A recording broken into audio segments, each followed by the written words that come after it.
Hi, in this video we're going to go over how to do a free background check in South Carolina. Now, to get started, visit southcarolinapublicrecords.com, and I'll have a link in the description. You can click on that or just type this into your browser. On the home page, you will find multiple databases available in South Carolina. These are public records. They can be used depending on what type of a background check you're doing. And in this video, I'm going to go over background checks that any person can use in everyday situations. And I'm going to go over the public databases, how you can use them on the homepage here. But I will get to the part about criminal background checks and how you can do those for free in just a moment. So, for example, let's say, how can you use this database here when background checking someone? Let's say you have planned a big project, maybe a big remodeling project for your house, and you're about to spend quite a bit of money doing this, and you want to make sure you got the right contractor to do the job. So let's say you have somebody in mind. What you can do is you can come down and pull up contractor licenses and business records, for example. So you can actually look this contractor up, make sure everything is legit, make sure all the licensing is paid for, and there's no issues. You can do the same thing with the business name. Now you can search by business, or you can search by the individual's name, the owner's name as well. So what can you learn here? You can find out how long the business has been around. Is it new? Has it been around for a while? Have they always paid and renewed on time? There's quite a few things to consider when it comes to business filings and the types of details that are displayed on the registration page. So some of that information might be useful in making a decision. Another thing to consider is using court records, and in particular, maybe you want to research the business or the individual involved, and maybe you're looking for civil records, maybe financial records related to something in the construction industry. You want to make sure like there aren't any vendors or maybe previous clients taking them to court for negligence and things like that. So these things can help you determine whether you want to work with the individual and if you're comfortable to give them a decent amount of money to start on a project. So it's a great resource for just everyday life situations just like that one. Now let's get to the criminal records. When it comes to background checks, criminal records is probably the most sought after record. There are many different ways to do background checks, but typically criminal record is going to be the backbone typically of just about any background check out there. So let's see how we can do a criminal background check and do it for free. So hover over other records and select inmate search. And the reason I'm selecting inmate search here is because pretty much every single criminal record starts with an arrest. So like a police or a sheriff's deputy will arrest an individual. They will take them to jail. They will get booked into a local county jail, and they will get charged with a particular crime. Now, it doesn't necessarily mean that they're guilty yet because they still have to go to court, but nonetheless, there is a record. So local county sheriff's departments will typically have a database of these arrests. They're going to be different from county to county. Not all of them are going to have one. Sometimes you might need to submit a request, a physical, and through an email or through fax. But more and more are coming online, and so you're able to research some of this information. Just for an example, we can look at one here. You have your identification information that identifies the person. You have the charges here, the bond, things like that. So you can research quite a bit of information. And again, these people still have to go to court. So whatever it says here doesn't necessarily mean that they're guilty of the crime yet. But nonetheless, a record is already created, and there's already something out there that the public can research. So the next step is going to be going to court. And so I'm going to go ahead and click on court records here. And as you can see, South Carolina has anything from the Supreme Court to family court, and each of these different courts will do a particular job. So for instance, circuit court will handle particular types of cases like felonies. These are the highest level criminal offenses. And then of course the city courts, like municipal courts, they will do like low level crimes and traffic and things like that. So, but you can, there's a link, and pretty much it's the same link for every single one of these courts, but just so you have an idea of how the court system breaks down here, you have there's a description as to what each of them does. So once you click on that link, you can't necessarily search the whole state. It would have to be done county by county. So wherever the arrest happened, that's the county they will probably see a judge in. Well, not probably, but that's the county they will see a judge in. And so that's where you want to research that record.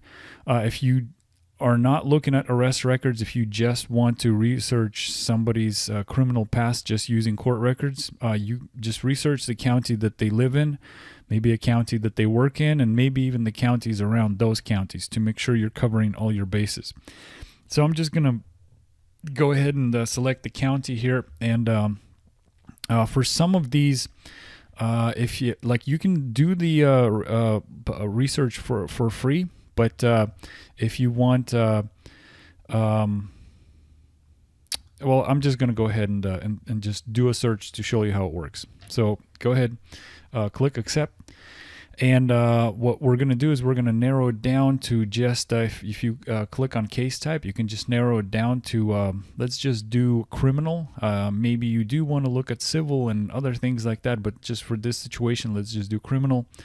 And as you can see, I used just Smith, and so it's giving me quite a bit of records. You want to narrow that down, and let me try a couple of them here.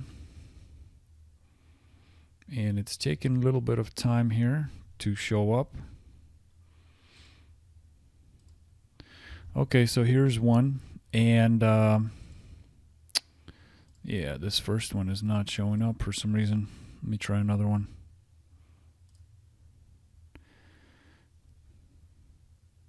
Okay, well, this one will do. Okay, so it shows you that it's a criminal case. It's giving you the dates when it was filed. So it goes pretty far back. So it's this is a 2005. That's a long time ago. So they go. This might be even better than a regular background check through the state, because some of those get capped at like 7 to 10 years. So this one goes pretty far back. You can see the parties to the case here. You can look at the charges. Now, I can't for some reason click on the sentencing information. Typically, I can. And then you have associated cases here, what happened, financials, bond, things like that. So, well, like I just clicked on another case here. Again, like this one is more recent here. So you have your charges here, like reckless driving, for example, and then you can actually click on the sentencing, and looks like it was a fine, and then a fine or time in jail, like 30 days here in jail. So as you can see, all this information I'm researching, and I didn't have to put a credit card number in there, nothing. So it was completely free. So once they see a judge, what they'll have to do is what's going to happen is they will either be found guilty or not guilty. If they are guilty, they might have to pay a fine, and then there might be some time that they'll have to serve. If it's over 12 months, it's going to be at a prison. If it's under 12 months, it's typically going to be at a local county jail. And so you can check the local county jail information, but if you're just looking for like the more severe situations, those like felonies that get over a year, that's going to be in the prison system. And so you can go to the South Carolina Department of Corrections and check out their database. And I'm just going to go ahead and try something just to show you an example So here's one. You have your identifying information, sentence, location information, current offenses. You actually have the movement here, also like how from what place from what facility to what facility it looks like that they're moving. It's a quite extensive list regarding the inmate. So again, all this information, I haven't had to put in a credit card or anything. This is all available to the public free of charge. Another database you should probably consider if you are if you are doing like focusing on the criminal check, you also want to check the sex offender registry. That's also a big one. And again, this one is also going to be free of charge in South Carolina. It's a statewide database. One more thing to consider is also using paid tools, and we do have one up here. You could be used in combination with the free resources that I just provided if you choose to do so. Now, this one covers public databases, court records, property records, criminal records, arrest information, financials, things like bankruptcies, financial court cases. That has private database information like cell phone records, previous addresses, things like that. All those things can be useful. And what it does is it doesn't just pull records from South Carolina, it goes also outside the state. So for example, if somebody has a record in Oklahoma or maybe in Texas and now they're living in South Carolina, if you're just doing research at the county level or the state level in South Carolina, you're not necessarily going to see what happened in Oklahoma or Texas. So this tool just gives you an opportunity to figure out previous addresses, look at records from a multitude of databases, and some databases you might not even be thinking about that could turn out to be very useful. So it's instantaneous and all that, pretty much instantaneous. So it saves you time. You'll quickly figure out if it's something that you want to use or not. And like I said, this is a paid option here. So it could be a great tool to use in addition to the free resources you have. So check it out, see it might work. So once again, SouthCarolinaPublicRecords.com. Come on down and get started on your free background check in the state of South Carolina. Thank you.